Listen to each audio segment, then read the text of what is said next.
Welcome to Think Big with Dan and Qasim. Join hosts Dan Melnick and Qasim Masood as they explore big ideas, limitless possibilities, and engage with visionaries, entrepreneurs, and thought leaders who dare to dream big, get inspired, motivated, and find practical tips for personal growth.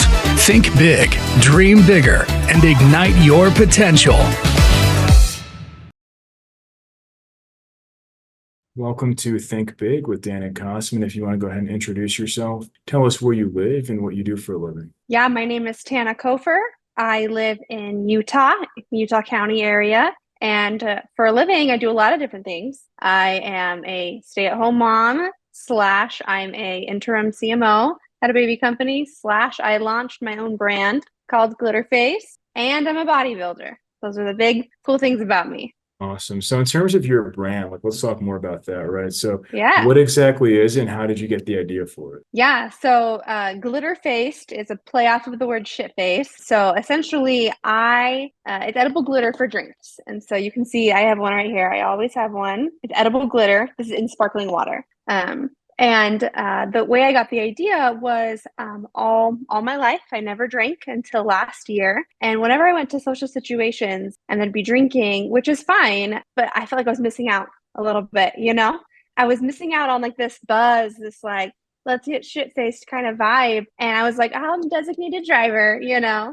And then as I decided last year to kind of, experiment and try alcohol, I was like, man, this is great. However, I'd love to find a way to bring people together who don't drink and who do, young and old. Like, is there a product we could bring that together in?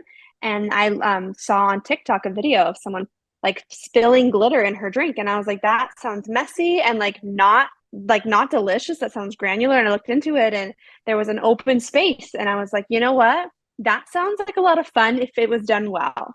And so I called my friend and I was like, yo, let's do this. And so we built this brand and it launched February 1st. And we're about 2.5 months in and it's been really fun. Awesome. Yeah, I mean, that's exciting that you just launched. So how have you been getting the word out? So are you running ads, just messaging people? What has been your strategy so far? Yeah, so my background is advertising, specifically in e-commerce advertising. And so I previously worked at a company where I would launch brands on Amazon and then help grow them essentially. And so that's kind of where we started. We're like, hey, let's launch on Amazon and build the Shopify and kind of fine tune our messaging and then start ads. We actually launched ads last week. So that's how fresh we are. But we've been live, we've had sales, we have almost 100 reviews on Amazon already. So we are moving quickly. This space was really wide open for us and we've definitely met the needs of the consumers who wanted it and are happy to say it's gone really well so far. And so I would say that's how we got the word out. And then we have a little bit of social media engagement and a couple events and, podcasts as well. For sure. So in terms of your product, who is an ideal customer for you? Yeah, an ideal customer. Man, that is a question that most people just know on the top of their head. And I love that. However, edible glitter, 0 calorie, can be put into any drink, water all the way to straight liquor. That's a huge market. I would say for the most part, those who are interested are women between about 21 and 35. They're hosts of parties. They are about to get married and they want edible glitter at their wedding for a wedding toast. They're having bachelorette parties. I would say it's more so that female demographic and then more so that drinking age all the way up into hosting get-togethers and parties. I would say that's our ideal customer. But I will say in St. Patrick's Day, men wanted to drop green glitter bombs into their beers and we let them. We leaned into that. So there's a space for everyone. So is your vision really double down and focus on e-commerce, which is kind of your background, or are you planning on going into retail? What does that look like for you? Yeah, that's a great question. To start, to prove concept and to understand what are consumers wanting from our product and developing new products, we decided to go the e-com route. It's what we were familiar with, but also it's the way people shop for new products today. We've been trying to launch on TikTok Shop since the day we started, and it's been really hard to kind of get through, and hopefully we do soon, but that's TikTok Shop, Instagram shop, Amazon. That's where a lot of consumers write reviews and they talk to the brand. And so we decided to start there, and then probably leaning into 2025, we'll consider retail. We actually have a whole business set aside for wholesale in bars and restaurants right now. So we have a lot of conversations starting here locally, getting into like pretty big casinos and bars for people to be able to have like glitter cocktail drinks in a way that is mess free. Like that's the big selling point of our product, is it's mess free. So you're more focused on food service compared to like retail, for example. A little bit, yeah, for this year for sure. Again, it's that like trying to understand the customer and give them that cool experience. Once we have the following, we have all of the like the name association and everything, then we could be successful in Walmart. And maybe that'll come sooner rather than later. We have a lot of interest to go retail, but for us to make sure we're putting forth the best product, we've already changed our formulation like 4 times, just to make sure we're putting forth the right product before we send 50,000 boxes to Walmart. For sure. So it's more so like you're just getting your customer feedback, iterating, making sure it's as high level of a product as possible before even considering going into any retail store. Yeah.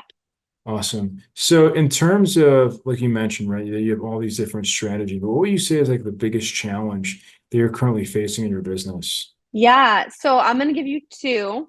One is going to be a real challenge and one is kind of a silly challenge, I'll say. The first real challenge is actually getting people to understand that you can have mess-free glitter. Like when people think of glitter, I see them, they're like, ooh, like their whole body kind of moves back because they think it's going to create a mess and spread. They think of craft glitter. And so educating consumers on the messaging of like, no, you can have it mess free. You can have it tasteless and not gritty. Like we've created it for you has been that first challenge. And once we communicate that, they're like, oh yeah, 75 boxes. That's amazing.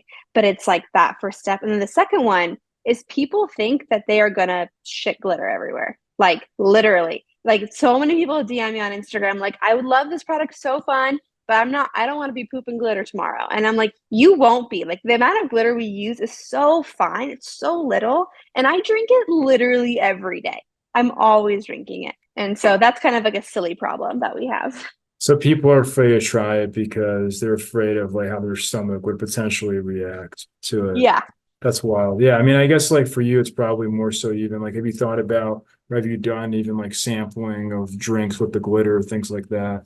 Yeah, so we've done it with like a small sample. On Friday, we're going to a local event, and we're starting to go to events to like have people drink it and actually understand, oh, there is no taste. We actually did a blind taste testing as well that we're going to be launching on social soon, where we had someone, we literally added it into water, like with 3 different cups, like taste it. Can you taste the texture? Can you taste the flavor, the color?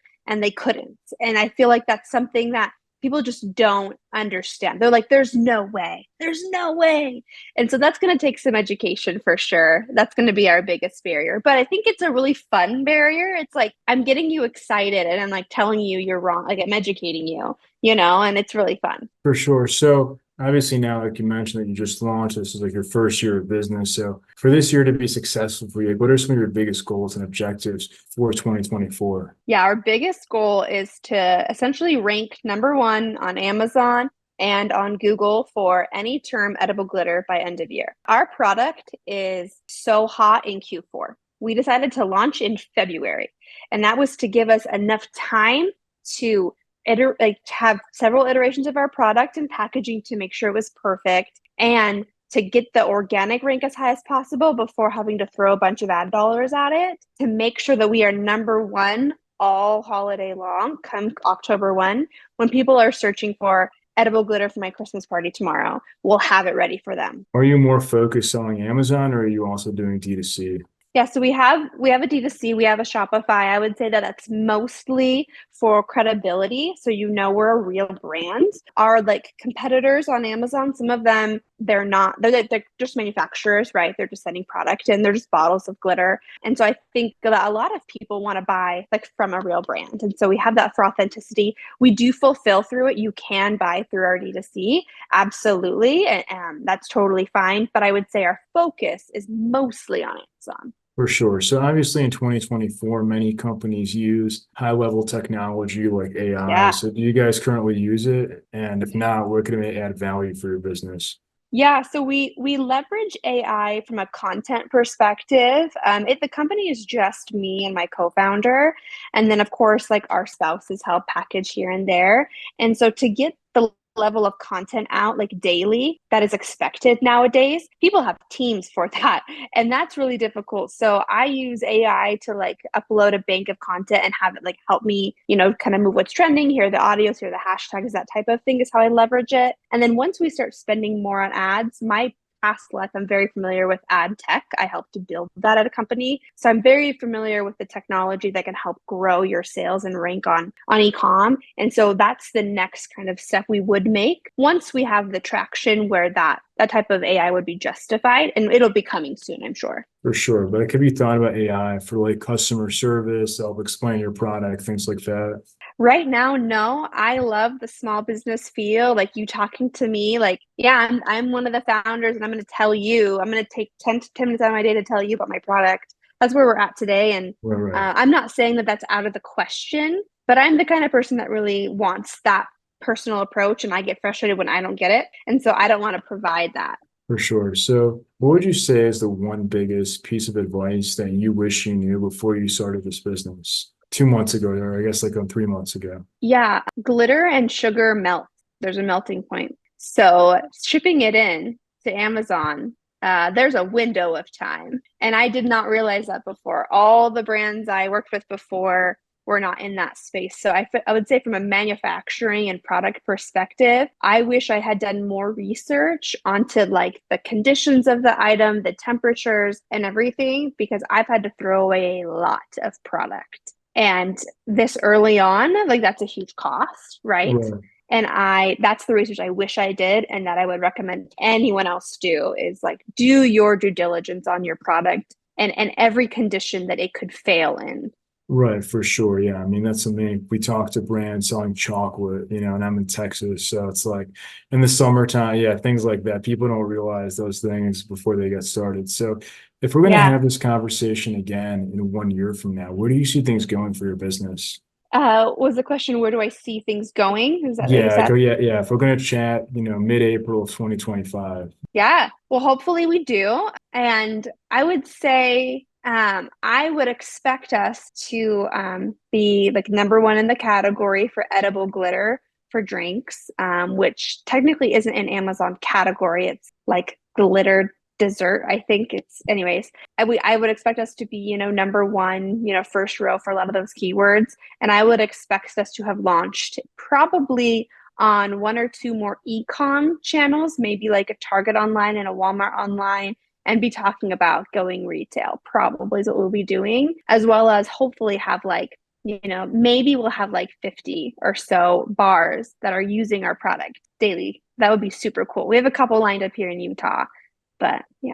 Yeah, and I think I know in Utah does not have that many bars, so probably have to expand a little Yeah. further. Yeah, Vegas is 4 hours away. We almost hit every bar here. And in like a couple weeks, we're going to drive to Vegas and spend a weekend and just like start knocking them out. A lot of bars, their concern with the glitter is like, is it really mess free? So we demonstrate how it is. But then also, they are worried about the cleanup.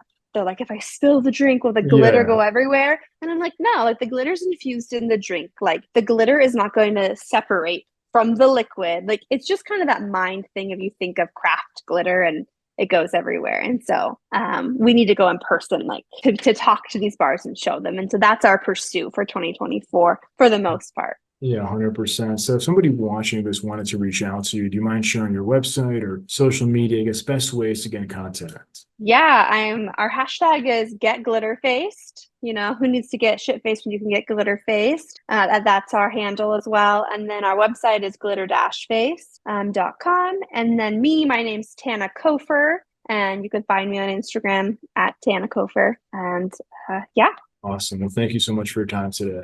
Of course. Yeah, no problem. I love hopping on, talking about my brand and what we're doing. Awesome. Thank you. All right, bye. Okay, see ya.